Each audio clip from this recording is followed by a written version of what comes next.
Hey ChiroLife VIPs, what I'm doing right now is just going to film a video on some stretches and stuff that you can be doing to help ease some of the tension through your shoulders and through your neck.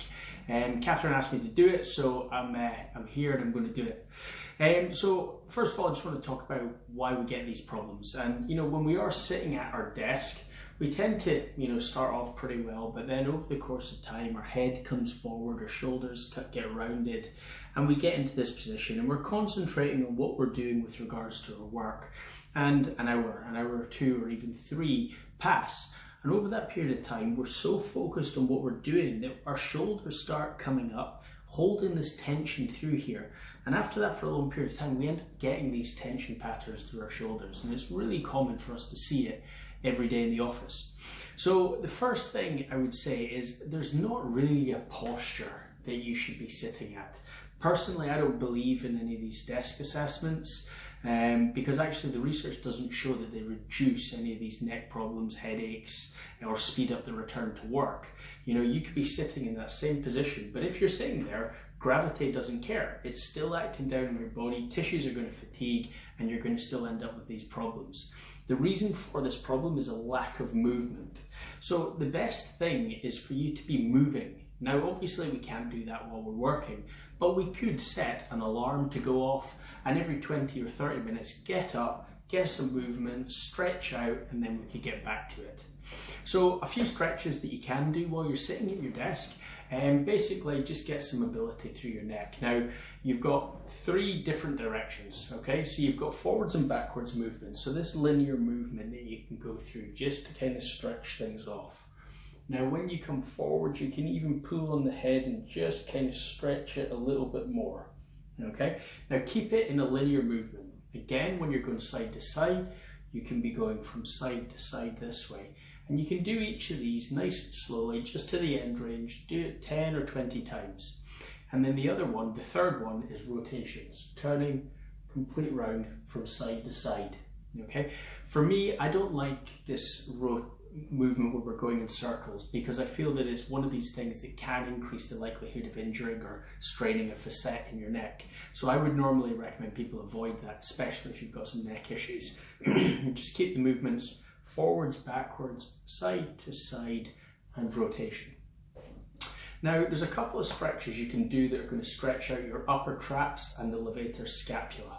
Now the first one, what you need to be doing that makes this different from just going side to side is while you're sitting at your desk, hold on to the side of the chair, because that locks your shoulder in.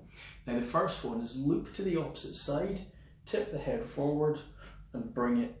Pull just a little bit of extra. I don't want you really yanking on the neck, but just give it a bit of a stretch. Hold it for about 10 seconds and then relax. Hold on to the other side. So you're holding onto the side that you're stretching. You turn to the opposite side and then you pull the head forward a bit. And you can hold that for another 10 seconds or so. And you should feel a nice stretch through the traps. Now if you want to stretch some of the muscles and the soft tissue through the front, hold on to the same side, look that way, and bring the head back. And again, you're looking more up towards the ceiling, and bring that back. And you're going to find that it's going to stretch these muscles through the front, the scalene muscles, partly the sternocleidomastoid, as well as the anterior, the front part of the trapezius. So these are two really simple exercises you can do. Another one, if you are building a bit of tension in the back of the neck, is that chin tuck. So it's one that you'll see when you're doing your posture prep classes. So again, while you're sitting there, just tuck the chin in and then relax. So as though you're creating that double, or you probably will create double chin while you're doing it. But again, what it will do is it will stretch those muscles just underneath the base of the skull there. And it's a nice deep stretch. Okay, so a couple other things you can do as well that aren't related to stretch. You can use heat. So I think Sue commented using some heat. That's great. Have a warm bath, get a warm towel, wrap it around the shoulders. The difference between ice and heat is we normally use ice for an inflammatory issue, and we normally use heat to try and increase inflammation.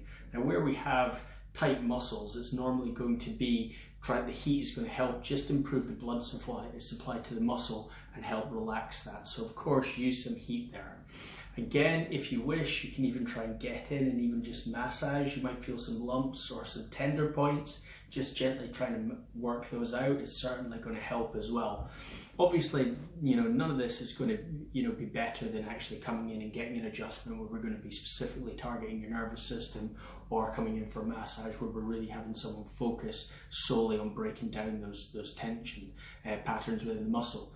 But certainly the key things I would say, just to recap: alarm every 20 to 30 minutes, move around, do some stretches, even get up from your desk and kind of do some rotary movements, some side to side, just get some movement through your spine. It'll also get your mind thinking a little bit better as well, because movement is going to stimulate your brain just through the proprioceptive pathways. So, moving every 20 to 30 seconds, doing some stretches. So you've got, the range of motion ones, and then you've got the added stretch this way, and the added stretch that way. Same on the other side, holding on. So again, looking towards the floor, looking towards the ceiling. Okay. Again, don't pull on those too hard, because you can also do yourself some injuries there. And again, you've got your chin tucks as well. So there are a few things that you can be doing, just massaging it yourself. And then obviously when we're open, we'll get you checked with a chiropractic checkup and obviously get your massage. So I hope that helps, guys.